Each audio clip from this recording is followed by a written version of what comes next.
Through the ages, many have chosen to explain heavenly events through astrology, the belief that the heavens exercise a supernatural influence over life here on Earth.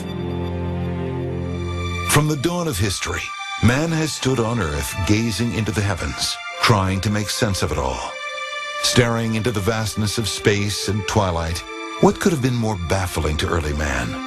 The setting sun disappearing with the light and its warmth, the rising moon ushering in the cold, dark night, and a light show of distant stars slowly materializing before their eyes.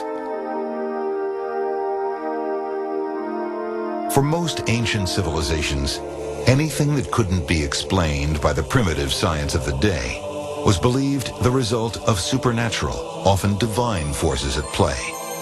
They noticed patterns in the great star grid that have been passed down to us remarkably intact as the constellations of the zodiac. Astral signs thought to exercise a mystical influence over our lives. Imagine what early men must have felt beneath the canopy of cosmic glitter. You have to look at the entire history of our understanding of the world, and for that matter the cosmos, as a continuity that goes back at least to the old Stone Age. The story of how we've systematically observed the heavens begins in the days before recorded time. For primitive man, the sun reigned supreme. Its recurring cycles of light and darkness formed the basis of the first organizing principle of our natural world, day and night. This was the most basic astronomical observation, and man's first attempt to explain what was going on down here by observing what was happening up there. In effect, ushering in a belief system that looked for casual connections between heavenly and earthly matters. Many believed the sun needed to be persuaded to reappear after the cold, dark night. What was going on up there? For our earliest ancestors, with little in the way of scientific knowledge, it was a natural next step to ascribe supernatural answers to nature's most basic questions.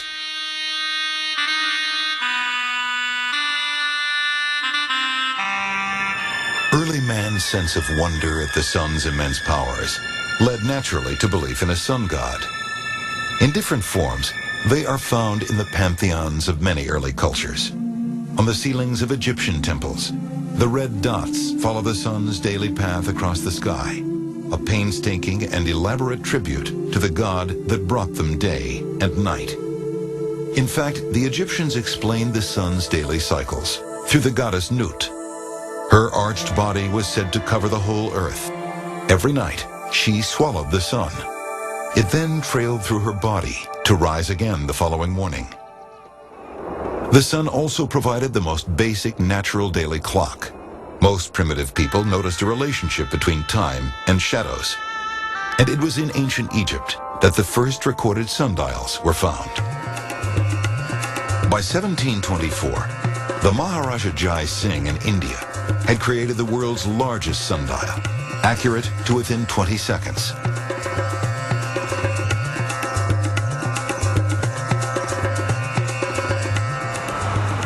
Sundials were used right up until nearly 100 years ago, when heavenly-based timepieces were replaced by the clocks and watches of the modern world. In fact, the human body seems attuned to the same rhythms as the sun's daily cycle. Our natural daily schedule begins when the sun is first rising in the sky, with or without any reference to clocks or calendars. Even the earliest civilizations created monuments with an uncanny ability to accurately track the sun's seasonal cycles. Before the pyramids, the Irish built perhaps the most remarkable ancient buildings on the surface of our planet. In Eastern Ireland, a cluster of burial mounds were designed to mark the shortest day of the year, the winter solstice, when the days begin to grow longer and warmer, and a primitive farming people were reassured that soon it would be time to plant again. The greatest among them is the prehistoric site at Newgrange, a huge circular grave some 250 feet across. A long stone passageway extends from the entrance to a great vaulted chamber. where the ancients preserved the bones of their dead. Above the entrance is a rectangular stone box. The tomb was aligned so a shaft of light from the rising sun on the winter solstice would enter the box, travel down the stone passageway, and illuminate the rear of the chamber wall. Newgrange is one of the oldest structures on Earth. It's older than Stonehenge, it's older than the pyramids. It probably had a great religious or ceremonial significance. Many hundreds of miles away, on the Salisbury Plain in southern England, is perhaps the best-known solar temple and calendar of the ancient world. When these massive stones were somehow levered into place, Egyptians were only beginning to build pyramids, and yet the awesome structure at Stonehenge could accurately track the cycles of the sun, moon, and stars, suggesting an understanding of the cosmos far from primitive. Stonehenge is aligned to the rising and the setting of the sun.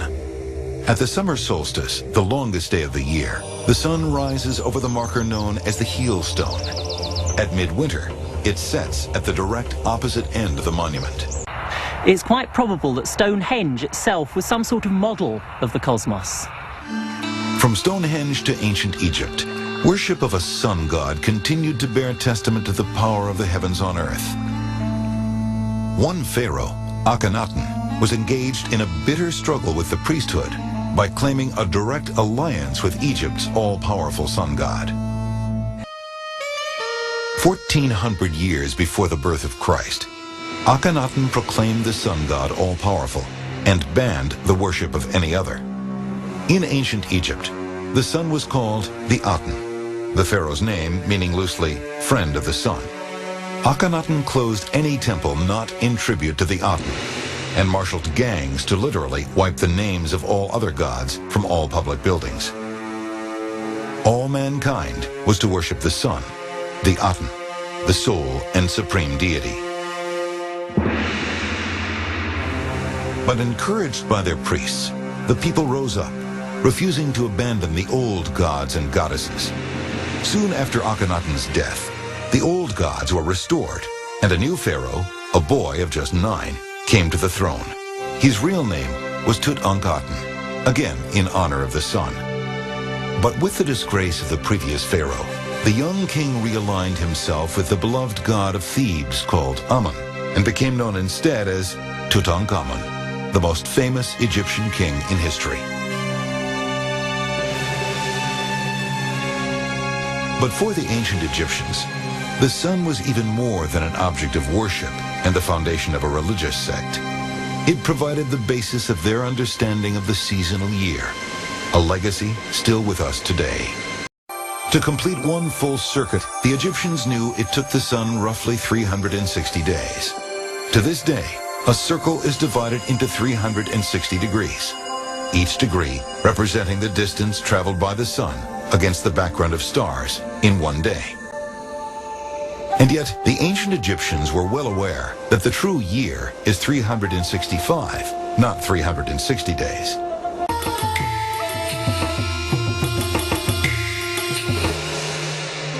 Through the ancient Greeks and later the Romans, modern Western culture has inherited the Egyptian and Mesopotamian calendar and astronomy. In modern India, the festival of Diwali takes on aspects of the Western Christmas. A high point of the year when presents are exchanged and the countryside glitters with festive lights. Diwali commemorates the victory of light over darkness and goodness over evil. Every autumn, just a few days after the full moon, it moves closest to a cluster of stars known as the Pleiades. In fact, its true name, Deepavali, means cluster of lights, an obvious reference to the brilliance of the Pleiades constellation.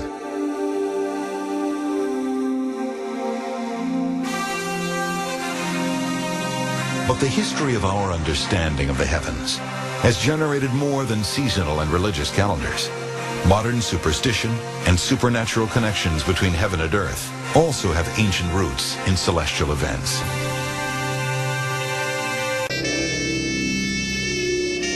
To the ancient Egyptians, the sight of one star once a year was believed to have a critical influence over the entire earthly well-being, heralding health and prosperity for the coming year. Once each year, the Nile floods its banks, fertilizing their farmland and assuring a bountiful harvest. And Egyptians came to believe that one special star was responsible for this recurring act of good fortune. Sothis was the Egyptian name for the star we now call Sirius. They noticed there was a time each year when Sothis could be seen rising in the early morning just before dawn. Soon, like clockwork, the Nile would flood, and the star was celebrated as the heavenly herald of Egypt's prosperity. The Egyptians inherited their understanding of the heavens from even earlier civilizations that developed in the so-called Fertile Crescent, then known as Mesopotamia. Here, in a land without stone, they built the first towns and once great monuments called ziggurats from the first mud bricks, much like those still used today. They were also among the first to map the pinpricks of light in the night sky. On these tiny preserved stones is carved the original zodiac, invented in Mesopotamia and passed down through the ancient Egyptians to modern day. It was here in Mesopotamia, when man first attempted to track the stars above, that the two great paths of understanding the heavens began to emerge: the science of astronomy and the beliefs of astrology. It was also the Mesopotamians who began imagining patterns and designs in the starry night sky. It became a celestial join-the-dot game, and soon the sky was filled with all kinds of creatures and characters, some from mythology, some from real life. These patterns and designs were passed from one early culture to another, becoming fixed quite early in the very shapes we still know and use today.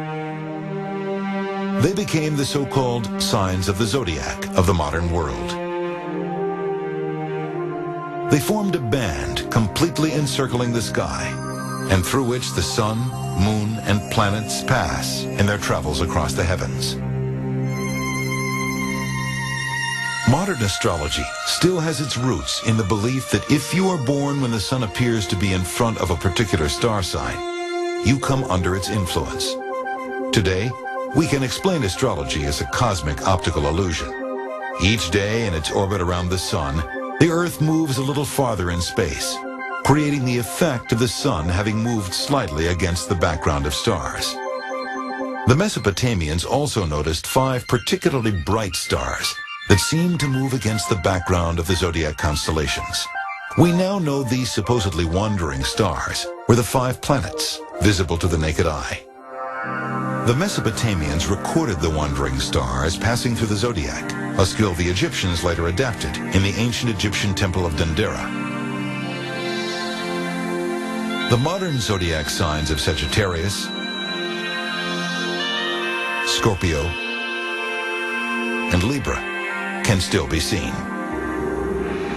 The Greeks inherited the cosmology of Egypt and Mesopotamia. Our modern Western understanding is derived directly from the ancient Greeks. They played with many different ideas of the heavens, eventually arriving at an explanation of the cosmos that lasted nearly 1,500 years. Stars, they believed, were lights affixed to the inside of a giant sphere. The sun and the planets were set inside, attached to a series of crystal spheres, whose rotations explain the movement of the heavens as recorded through the ages. Ptolemy, a great Greek mathematical genius, cleverly explained the orbits of all the planets with the Earth at the center of the solar system. It was his theory that was to last until the 16th century, when Copernicus came up with a new cosmic order, in which the sun, not the Earth, lay at the center of the system. And his work would lead to even more breakthroughs. Mysteries like the apparent backward movement of some planets were soon explained, using the new arrangement of the solar system. This vision of the cosmos proved an important marker in the history of our understanding of the heavens. It also contributed to the diverging paths of astronomy, a science that can be tested for truth, and astrology, a mystical belief system. Today's These astrological charts and the meaning we ascribe to the various signs are based upon models created thousands of years ago. Yet since that time, due to the very slow wobble of the Earth on its axis, the dates when the sun is in front of the particular sign of the zodiac have changed.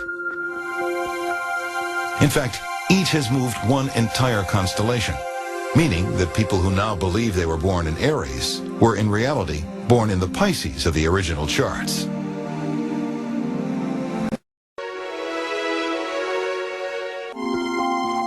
Even with 21st century knowledge, astrology is alive and well and followed by millions.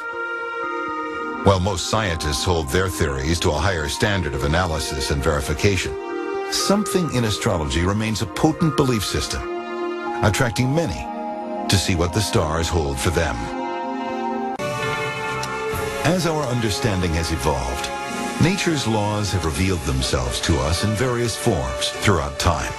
Some have stared into the heavens and seen science as the answer to our most basic questions. For others, the fabric of the universe is woven of supernatural influence.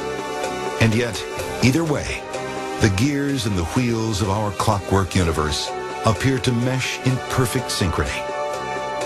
The Egyptian sorcerers were not wrong in placing the sun at the center of their philosophy, though few now believe the sun is a god. But the impulse to see a divine plan in the heavens continues to course through our veins. As we now look across our galaxy, we can see other solar systems being born. When they are, it's likely some will support life. Some may even support intelligence. It's already possible there are thousands of civilizations out there, somewhere, studying us.